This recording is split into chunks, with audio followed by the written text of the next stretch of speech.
ข้าพเจ้าชื่อทองคำคำพูนวงศ์เป็นผู้เป็นพ่อของครอบครัว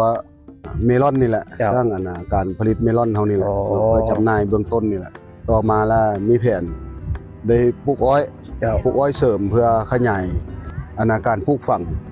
เพื่อเสริมสร้างธุรกิจครอบครัวให้กับลูกเต้านี่แหละตัวนี้แหละเป็นการปลูกทดลองคิดว่าถ้าได้ทำมากครับผลเนาะสุดสิมาก็สิขยายเติมแล้วก็มีแผนแล้วเนาะปีสิมาประมาณเดือน3เดือน4นี่สิปลูกเติมประมาณ30 ไร่ทดลองเบิ่งเพื่อจะสร้างธุรกิจให้ลูกทั้งสองนี่แหละทั้งเบิดนี่แหละว่าท่านจะมีลูก3คนเนาะตะกี้เฮ็ดหยังซั่นน่ะบ่อยู่เขตตอนดินตอนนี้หรือว่าดินตอนนี้บ่ตะกี้เขาเจ้าก็เฮ็ดกสิกรรมปลูกข้าวหลังจากเขาเจ้าเซาปลูกข้าวแล้วเฮาแล้วมาขอเซาต่อถือว่าเป็นดินเซาเนาะว่าดินเซากสิกรรมเฮาเซาเพิ่นประมาณ7 ปีคนหักแพงกันนี่แหละเจ้าแล้วก็เลยว่าเพิ่นกับอยู่นครหลวงพุ่นเพิ่นบ่ได้มาดูแลเพิ่นละมอบให้เฮาว่าต่างเซาต่างดูแลไปเลยเจ้าเว้าเรื่องวิธีการปลูกอ้อยนี่ให้ฟังได้น้อยนึงเดี๋ยวดูหันเริ่มลงมีหยังในเดือนใดเป็นใดปลูกอ้อยนี่ก็แม่นความรู้ตัวนี้บ่มีเนาะเพราะว่าพอก็บ่แม่นอาชีพด้านนี้แต่ว่าก็ประสบการณ์หลายบ่อนการปลูกอ้อยนี่แล้วแม่น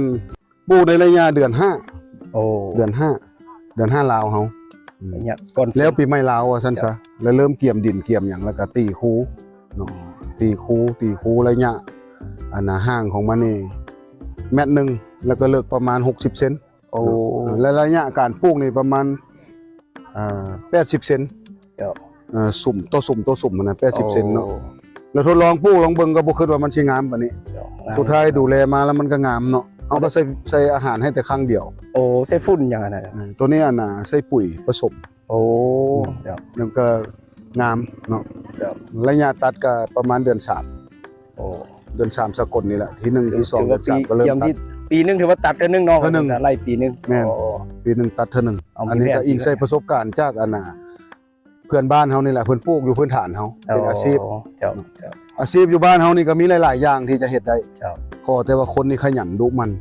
เนาะบ่จำเป็นว่าสร้างความคิดของตัวเองว่าให้เปิดทางตันให้กับตัวเองคันตั้งคำถามว่าเฮ็ดหยัง